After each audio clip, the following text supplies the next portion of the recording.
Hey y'all, just so you know, ChatGPT isn't just for generating text or even answering questions. Like, there's so much more that it can do.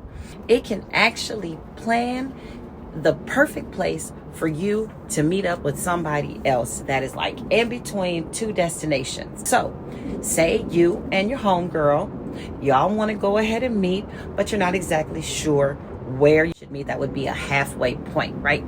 You can put in both locations and ChatGPT will recommend some different places. So if you look at the sample conversation that I did, I gave it a little background. I told it what it is that I wanted to do, put in our 2 points that we were coming from, and then it gave me some options. Now, you can guide it and tell it if you want to be able to meet at a coffee shop, maybe you want to meet at a restaurant, maybe y'all are going for hookah, whatever.